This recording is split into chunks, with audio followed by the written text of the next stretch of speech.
አንድ ላይ ፎቶ አንድ ላይ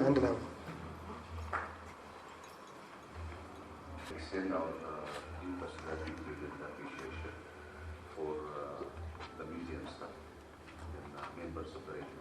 Thank you.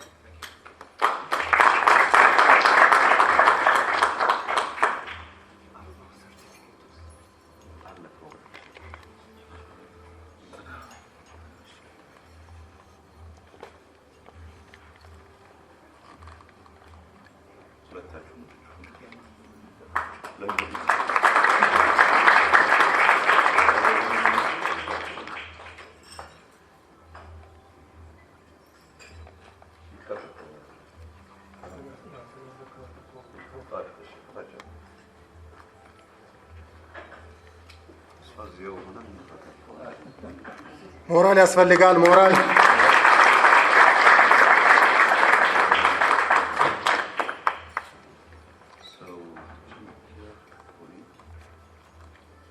ተረክበናል ማለት ነው።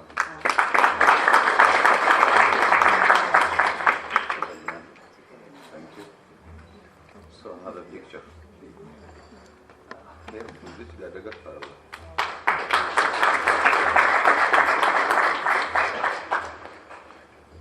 እንደሚታወቀው በዘመናዊት ኢትዮጵያ ታሪክ ጉልህ ስፍራ ያላቸው ንጉሠ ነገሥት ዳግማዊ አጼ ቴዎድሮስ የዘመናዊት ኢትዮጵያ አርክቴክት ናቸው ተብለው ይወሰዳሉ ናቸው።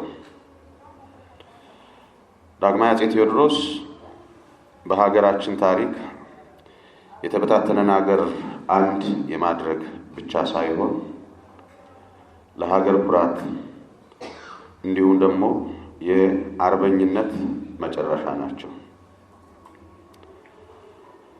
መቅደላ የዛሬ 158 ዓመት አካባቢ ያደረጉት የጀግንነት ተግባር በመላው ኢትዮጵያውያን ሁል ጊዜ የልብ ኩራት ሆኖ የሚኖር ነው። ይሁን እንጂ መቅደላ እንዳንድ የኢትዮጵያ የኩራት ተምሳሌት ሁሉም ደግሞ በኢትዮጵያ ታሪክ ውስጥ ታሪክን ቅርስን በተመለከተ ትልቅ ጥቁር ጠባሳ የተደረገበት ቦታ ነው። ንጉሠ ነገሥቱ በቦታው በርካታ ቅርሶችን ሰብስበው እንዲጠበቁ ሲያደርጉ፣ ሁለተኛም ደግሞ ከበርካታ አብያተ ክርስቲያናት የተሰባሰቡ ብራናዎችን በአንድ ቤተ መጻሕፍት አጠራቅመው ለመጪው ትውልድ ለማውረስ ብዙ ጥረት አድርገው ነበር። ይሁን እንጂ በሎርድ ናፒየር የተመራው የእንግሊዝ ሰራዊት እስረኞችን ለማስለቀቅ በመጣበት ወቅት በርካታ ቅርሶችን ዘርፎ ወስዷል። ከነዚህ ውስጥ እንግዲህ ጥቂቶቹን እናውቃለን፣ አብዛኛውን ደግሞ አናውቀውም። ቅርስ ከመዝረፍ ባሻገር መቅደላ ላይ የንጉሠ ነገሥቱ የራስ ቁንዳላ ተላጭቶ ሁሉም በቦታው የነበረ ከቁንዳላው ላይ እየቆረጠ ወስዷል። ልብሳቸውንም እንደዚህው ሁሉም እንደ ገጸ በረከትና እንደ ጀግንነት ተቆጥሮ ቀዳደው ወስደዋል። የዛሬ 8 ወር አካባቢ በዶክተር አሉላና በኔ እንዲሁም ደግሞ ሮቢን ጃክሰን በሚመሩት ላንካስተር በሚገኘው የኪንግስ ኦን ሬጅመንት ሙዚየም ማዕከል አንድ ውይይት ተጀመረ። ይኸውም አቶ ኢዮብ ደሪሎ የሚባሉ በዛ ሙዚየም የኢትዮጵያ ቅርሶችን በተመለከተ የሚሰሩ ሰው የአጼ ቴዎድሮስ ቁንዳላ አንድ ዘለላ በሙዚየሙ እንደሚገኝና ይሄንም ደግሞ የሙዚየሙ ቦርድ ኦፍ ትረስቲስ እንዲሁም ደግሞ በመካከላችን የሚገኙት ሮቢን ጃክሰን የሙዚየሙ ኃላፊ ወደ ኢትዮጵያ እንዲመለስ ፈቃደኛ መሆናቸውና በምን አግባብ ይመለስ የሚለውን ውይይት ጀመርን። የመጀመሪያው ስራ የማረጋገጥ ስራ ነበር እና ፎቶግራፎቹን በደንብ አድርጎ የመመርመር ስራ። ስለዚህ አንደኛ ጸጉሩ የተወሰደው በእንግሊዞች አማካኝነት መሆኑና የወሰደው ሰው እና እንዴት እዛ እንደተቀመጠ እንደገና ደግሞ በወቅቱ ወደ ኢትዮጵያ ዘምቶ የነበረ የኪንግሶን ሬጅመንት አባል የነበረ የሰራዊት አባል መሆኑ ተረጋግጦ የዳግማዊ አፄ ቴዎድሮስ የራስ ቆንዳላ ዘለላ መሆኑ ተረጋግጧል። ሁለተኛው በወቅቱ መቅደላ ላይ ሕይወታቸው ሲያልፍ ለብሰውት የነበረ የሸማ ሸሚዝ ቁራጭ ትክክል ነው ወይስ አይደለም የሚለውን የማጣራት ስራ ነበር። በዚህ ረገድ ትንሽ በኋላ ዶክተር አሉላም ያብራራዋል። ረዘም ያለ የሪሰርች ስራ አይነት የወሰደ ነበር። ስለዚህ በቅርሱ ላይ የተጻፈው የአፄ ቴዎድሮስ የእጅ ማህረብ የሚል ነው። ስለዚህ የእጅ ማህረብ እንደዚህ አይነት ይዘት የለውም። ሁለተኛ ደግሞ በተደረገው ጠለቅ ያለ ማጣራት ደም ያረፈበት እና የነካካው መሆኑ እሱ ተረጋግጦ መጨረሻ ላይ ተቆራርጦ ከተወሰደው የሸማ ሸሚዛቸው አንደኛው ቁራጭ መሆኑ ተረጋገጠ። ከዚያ በኋላ እንግዲህ በኢትዮጵያ ቅርስ ባለስልጣን ፎርማል የሆነ ደብዳቤ ለኪንግሶን ሬጅመንት ሚውዚየም ቀርቦ ባለፈው ኖቬምበር እና ዲሴምበር የነሱ ቦርድ ባካሄደው ስብሰባ ቅርሱ እንዲመለስ በወሰነው መሰረት ዛሬ ይህንን ቅርስ ሀገራችን መጥቶ ፎርማል የሆነ ርክክብ እናደርጋለን። እንኳን ደስ ያለን፣ እንኳን ደስ ያላችሁ።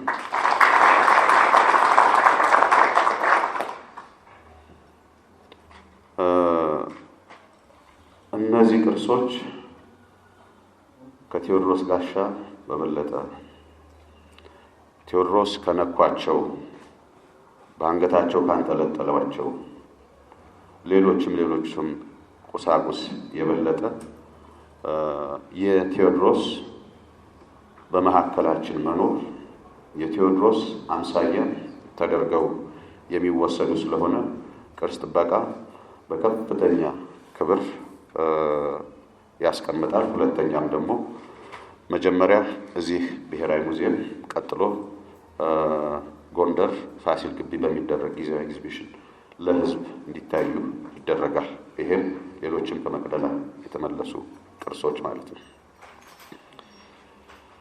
በዚሁ አጋጣሚ ደግሞ አንድ ማመስገን የምፈልገው ሎርድ ሮበርት ኔፒየር ነው።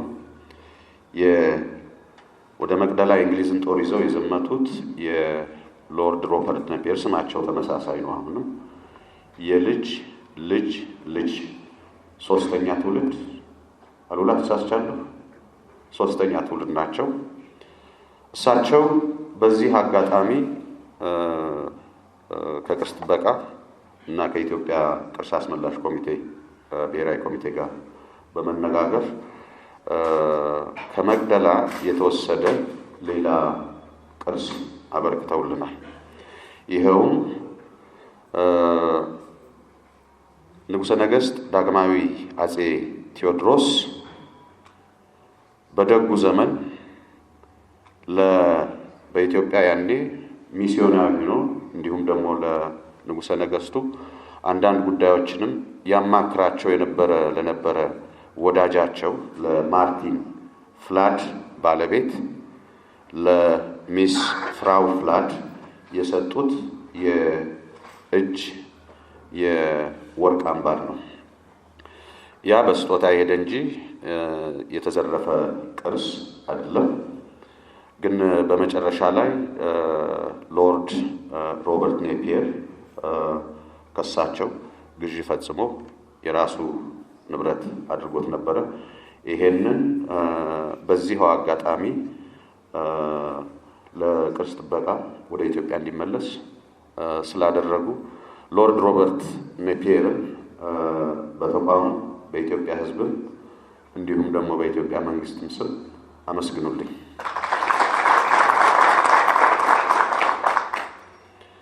እንግዲህ ብዙ ለማለት ጉዳዩ ላይ እንዴት አቆዩት የነበሩ ሰዎች ይናገሩትና አንድ ምስጋና ብቻ ፍቀዱልኝ። የመጀመሪያ ምስጋና ለኪንግስ ኦን ሚውዚየም እንደ ተቋምና ለቦርድ ኦፍ ትረስቲስ አባላት አንድ ሞቅ ያለ ምስጋና ስጡልኝ። ሁለተኛ ለሮቢን ጃክሰን። እንግዲህ ቅርስ የማስመለስ ስራ ቀላል አይደለም። ምክንያቱም አንዳንድ ጊዜ ፕሬሲደንቶች ይፈጠራሉ እና እንዲህ ባታደርጉ የሚል ትንሽ ጭቅጭቅም ስላለ፣ ሁለተኛ ደግሞ ያው ቅርስ ባለበት ይቆይ ተብሎ ስለሚወሰድ፣ ይሄን ሁሉ ግን አልፈው እንደ ሙዚየሙ ኃላፊ መመለስ አለበት ብለው ቆራጥ ሆነው የቦርድ ኦፍ ትረስቲውንም አሳምነው እንዲመለስ ስላደረጉ እንደገና ይዘውም መጠው እዚህ በመካከላችን ስለተገኙ ከፍ ያለ ምስጋና።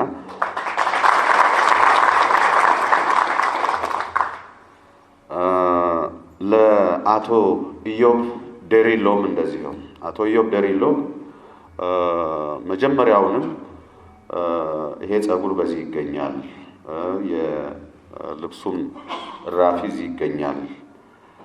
ስለዚህ ከዛ ተነስቶ በተለይ ሙዚየሙ ውስጥ ያሉትን ሰነዶች በደንብ አድርገው አገላምጠው ትክክለኛ መረጃ በመስጠት እንግዲህ ከቅርስ ባለፈ ከምርምሩ ባለፈ እንዲመለስም ብዙ ጥረት ስላደረጉ ለአቶ ኢዮብ ደሪሎ ምስጋና አቅርቡልኝ። በመጨረሻም ሁል ጊዜም ቅርስ ማስመለስ ላይ በተለይ የመቅደላ ጋር የተያያዙ ቅርሶችን እንደ ራሳቸውም ስራ አድርገው፣ ሁለተኛ እንደ ኢትዮጵያ ብሔራዊ ቅርስ አስመላሽ ኮሚቴ አባልም ሆነው ከራሳቸውም አልፎ የቤተሰቦቻቸውን የአያታቸውን የአባታቸውን ፈለግ ተከትለው ደከመኝ ሳይሉ በሁሉ ጊዜ ጎናችን ለሚቆሙትና ለውጤትም ከፍተኛ አስተዋጽኦ ላደረጉት ለዶክተር አሉላ ፓንክረስት ምስጋና አቅርቡልኝ።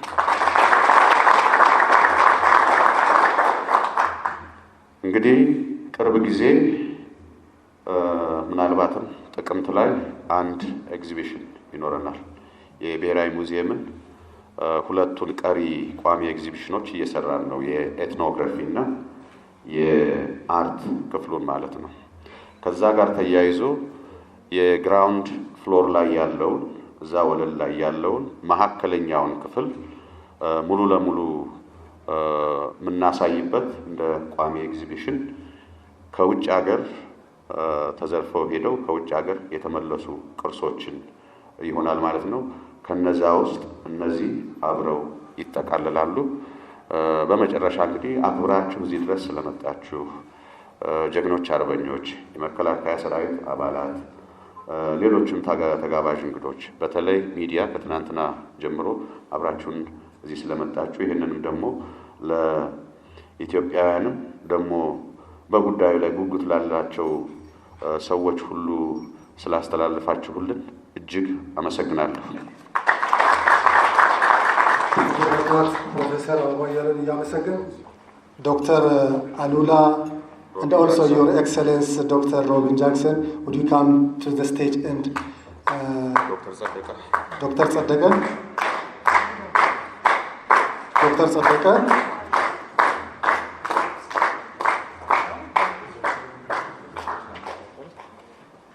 Director General, honoured guests, thank you so much for inviting me here. This is my second visit to your wonderful country. I was here in 2004. I went all over Lalibela, Aksum, Gondor. I climbed Rashdressen, and I'm delighted to be here again for this wonderful occasion. I am the chairman of the Trust of the King's Own Royal Regiment Museum, as the director has said. Our museum holds the history of our regiment. We were founded in 1676 in Tangier, in Morocco, and we took part in the expedition of 1868, and we have many objects in our museum, but a small number we have from that campaign. As you have heard, Eob Darillo found that we had these wonderful relics here. We know in the Trust the immense cultural significance these relics have for the people of Ethiopia. And we are delighted to help return these relics of your emperor to your homeland. And we hope that this will be a sign of the friendship between our two countries, and we hope that friendship will grow and that we can return to Addis in years to come. Thank you. የተከበራችሁ እንግዶች እንኳን ደስ አላችሁ። በእውነቱ ዛሬ ለየት ያለ ቀን ነው። ከ158 ዓመት በኋላ ይሄንን የመሰለ ታሪካዊ ቅርስ ወደ ኢትዮጵያ መመለሱ እጅግ የሚያስደስት ነገር ነው። ይሄንን ዜና ስንሰማ ጊዜ ረዳት ፕሮፌሰር አበባው ጉዳዩን አስቦበት ይሄ ግድ ወደ ኢትዮጵያ መመለስ አለበት የሚል አቋም ወስደው ከኪንግስ ኦን ሮያል ሬጂመንት ሚውዚየሙን የሚያስተዳድረው ቦርድ ጋር ውይይት ማካሄድ ጀመርን እና ዶክተር ኮሎኔል ሮቢን ጃክሰን ይህንን ቦርድ የሚመራ ከፕሮፌሰር አበባው ጋር እንደዚሁም በኋላ የኢትዮጵያ ውጭ ጉዳይ እና ኢትዮጵያ ኤምባሲም ጉዳይ መክረንበት ይህ ቅርስ እንዲመለስ ውሳኔ ወስነው ቅድም ፕሮፌሰር አበባው እንዳሉት የቅርሱ ትክክለኛ ይዘትና ከታሪካዊ እውነታውን ለማጣራት አቶ ኢዮብ ደሪሎ ትልቅ ስራ ነው የሰሩት። የነበሩትን ቅርሶች በመመርመር በተለይ ጽሁፎቹ የወታደሮቹ ይሄንን አስከፊ ድርጊት ያደረጉት ወታደሮች ደብዳቤዎቻቸው ለዘመዶቻቸው የጻፉት ጆርናል ማስታወሻም በመፈተሽ እንደዚሁም ጋዜት የሚባል የክብር ዘበኛ ናቸው። ይሄ ኪንግስ ኦን የንጉሱ ክፍለ ጦር ነው ይሄንን ድርጊት ያደረገው። መጀመሪያ የደረሱት አጼ ቴዎድሮስ ላለመማረክ በመስዋዕትነት ራሳቸውን ሲያጠፉ የደረሰው የመጀመሪያው ክፍለ ጦር የኪንግስ ኦን ሮያል ሬጂመንት ነበረ እና የነሱን ጽሁፎች የነሱን ጋዜጣ ደብዳቤዎቹን በመመርመር አቶ ኢዮብ ትክክለኛ መረጃ መሆኑን ማጣራት ቻለ። በደም የተነከረ ሸሚዛቸውን መሆኑ እና ይሄ እንደተጻፈው መሐረብ አለመሆኑ ማጣራት ቻለ። እንደዚሁም የጉንጉን ያለው ከጸጉራቸው የተቆረጠ ከዚህ በፊት ታስታውሳላችሁ ፕሮፌሰር ሂሩት ወልደ ማርያም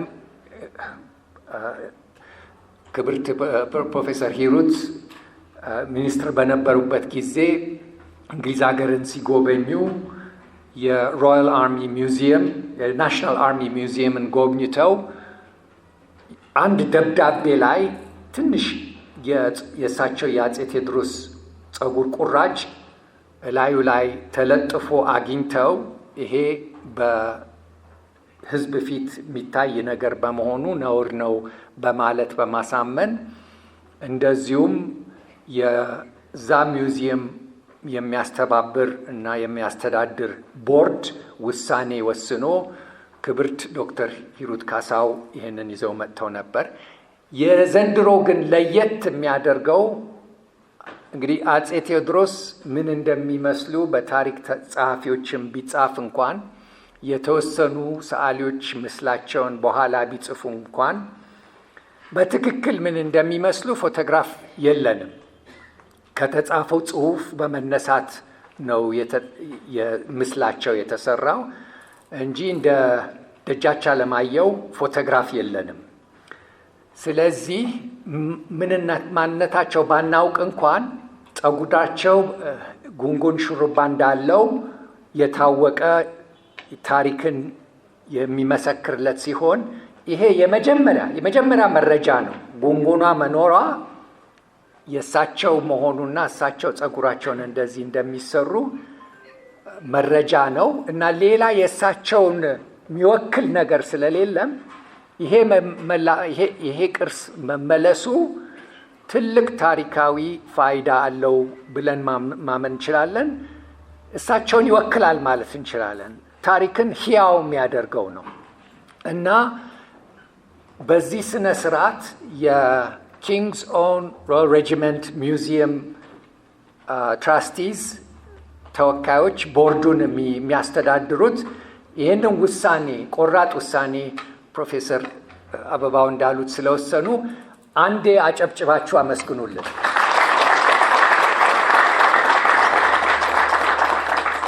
በስነ ስርዓቱ ላይ ተወክዬ ሲሄድ ፕሮፌሰር አበባው መምጣት ስላልቻሉ ሲሄድ በጣም የሚገርም አይነት ድንቅ የሆነ ተጨማሪ ስጦታ ሎርድ ኔፒየር ማበርከታቸው በጣም ዱብዳ ነው የሆነው። በጣም ነው የገረመን።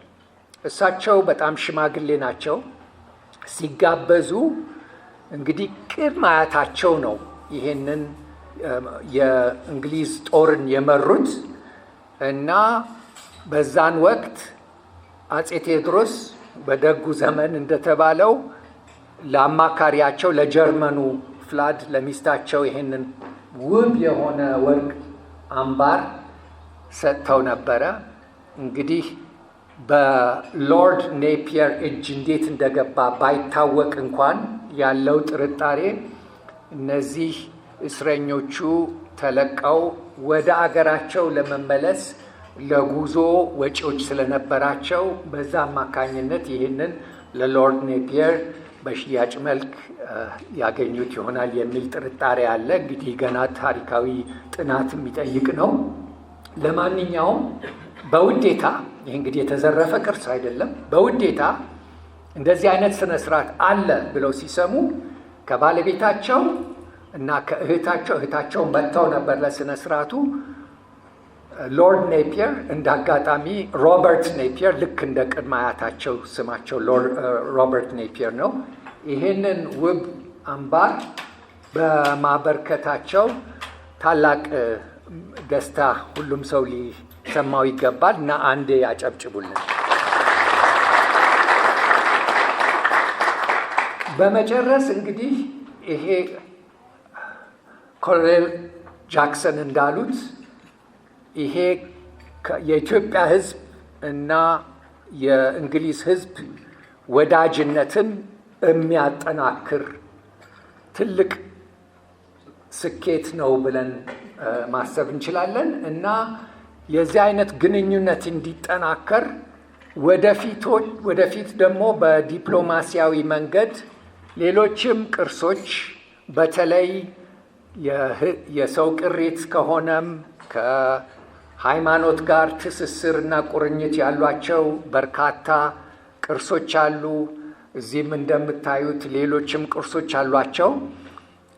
ካሁን ወዲህ በዚህ መልክ ይሄ እንደ ጅምር ቆጥረ ነው ሌሎችም ቅርስ የሚመለሱበትን አግባብ በዲፕሎማሲያዊ መንገድ በማሳመን ብዙ ጥረትና ብዙ ስራ ይጠብቀናል።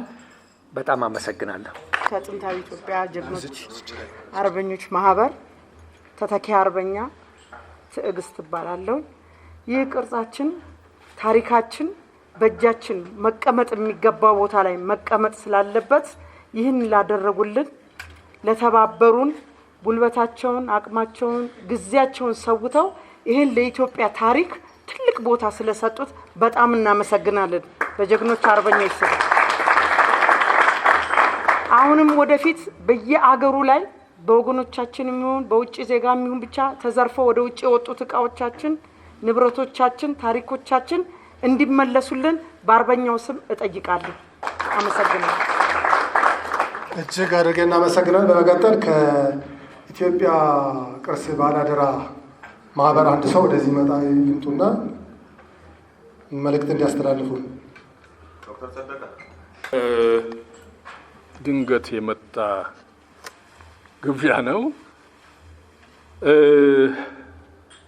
ታላቅ ነገር ነው። እዚህ የምናያቸው ቅርሶች ስናያቸው ምናልባት በመጠን ግዙፍ ስላይደሉ ሰው እንደ ትንሽ ነገር ሊያይ ይችል ይሆናል። እሱ አይደለም። አባቶቻችን ኢትዮጵያውያን ማን እንደነበሩ፣ ከየት እንደተነሱ፣ ለዚህ እንዴት እንደበቁ እኛን የዛሬዋን ዕለት ለማየት እንዴት እንዳበቁ ትልቅ ምስክር ነው። ለልጆቻችን ትተን የምናልፈው አያቶቻችን፣ ቅድመ አያቶቻችን ይሄንን ይመስሉ ነበረ የሚል ከሁሉም በላይ ሁላችሁም የምታውቁት ነው። የአፄ ቴዎድሮስ ታሪክ ተነግሮ የማያልቅ ነገር ግን መነገር ሲገባው በደንብ ያልተነገረ ነው። እንዲህም ይቻላል፣ እንዲህም ይኮናል የሚል ነገር ባጭሩ ኢትዮጵያ እጅ አትሰጥም ነው ባጭሩ። በእውነት ይሄ እኛ ትልቅ ነው፣ ትልቅ ታሪክ ነው። ይሄንን ደግሞ ለማሳለጥ እዚህ ለማድረስ ትልቅ መስዋዕትነት ያደረጉትን ዶክተር አሉላን፣ ክቡር ረዳት ፕሮፌሰር አበባው አያሌውን እንደው ከልብ ማመስገን እፈልጋለሁ። በእውነት ይሄ ትልቅ ነገር ነው፣ አራያነት ነው፣ ለወደፊቱ ለሚቀጥለው ትውልድ ትልቅ አራያነት ነውና እግዚአብሔር ይስጥልን። በጣም አመሰግናለሁ። እሺ፣ እጅግ አድርገን እናመሰግናለን። ዛሬ ትልቅ ቀን ነው፣ ታሪካዊ ቀን ነው። የዘመናዊት ኢትዮጵያ መሐንዲሱን የዘመናዊነትን የአንድነት መገለጫ የሆኑትን አፄ ቴዎድሮስ አሁን ባለነው ትውልድ የኢትዮጵያን አንድነት የኢትዮጵያን ዘመናዊነት እንዴት እናምጣያል ትውልድ ለማነጽ በታሪካቸው ስንሞክር ቆይተናል። ነገር ግን እንዲህ አይነት የእሳቸው የሆኑ ቅርሶች መገኘት መምጣት ትውልዱን ለማነሳሳት ለማነጽ እና የራሱን ታሪክ እንዲሰራ አንድ የሆነች ኢትዮጵያ በልዩነት ውስጥ በህብረ ብሔራዊነት ውስጥ የምትኖረውን የምናስባትን ጠንካራውን ኢትዮጵያ ለመመስረት እንደ ሀገር ትልቅ አቅም የሚፈጥር ነገር ነው የመጣውና ይሄን ላስተባበራችሁ ለመራችሁ ለኢትዮጵያ ቅርስ ባለስልጣን ለእነ ዶክተር አሉላ በአጠቃላይ በጣም እናመሰግናለን። ለእንግሊዝ የሙዚየሙ አመራሮች በእጅጉ እናመሰግናለን። እንደ አማራ ብሔራዊ ክልላዊ መንግስት ትልልቅ ሙዚየሞች እየገነባን ነው። እንዲህ አይነት ቅርሶች ደግሞ ሲገኙ ለክልሉም ትልቅ መነሳሳት ይፈጥራልና በድጋሚ በአማራ ብሔራዊ ክልላዊ መንግስት ስም አመሰግናለሁ። እግዚአብሔር ይስጥልኝ። አንድ እንግዲህ ምስጋናችንን ልንገልጽ አንችልም። በጣም በጣም በጣም ከፍተኛ ምስጋና ነው። ይሄን በምን እንግለጸው? እንግዲህ የሚያየው ትውልድ ሲያመሰግን ሲኖር እሱ ነው ትልቁ እንጂ ቤትና ደብዳቤ የምንሰጠው ለኮሎኔል ሮቢን ጃክሰን ይሆናል።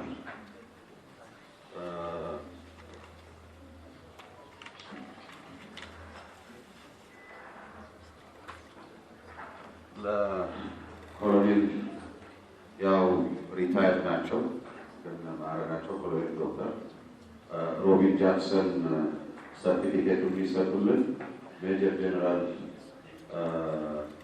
ሮዬ አሰፌ ናቸው። ምክንያቱም ሁለቱም እዛው ወታደራዊ ስለሆነ ነው።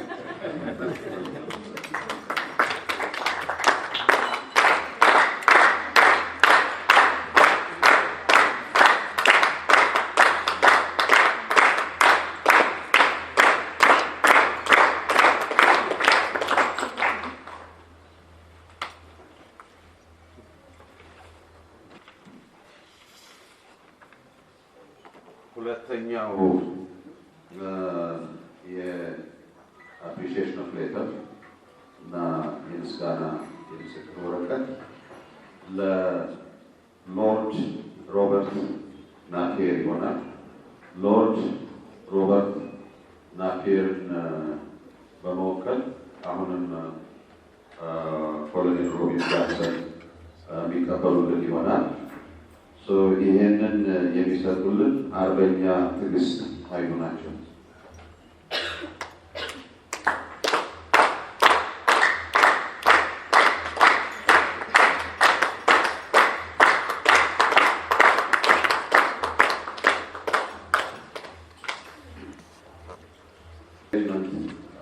ሙዚየም ትልቅ ኢኒሼቲቭ ነው። So this was a very good initiative. I hope other museums in the UK follow this very good example, and then we immensely thank. And this is a certificate from my museum to your museum.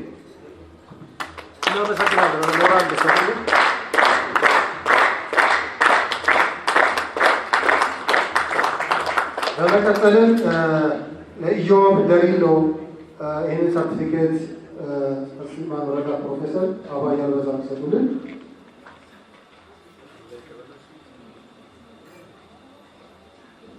ኢዮብ ደሪሎ እንደው በጣም አመስግኑ። very good researcher, kind, humble, እና ደግሞ someone who is very proud Ethiopian. Iyob Derilo has made an immense contribution. For that we are awarding this certificate again. Colonel Robin Jackson will deliver it to him. Iyob in my Saraburu, the last conversation between Aruna, myself, and then Robin Jackson was that let's keep it silent unless we understand what it is. So, Iyob, really, I would like to thank him on behalf of the Ethiopian people, government, and the Ethiopian Heritage Authority.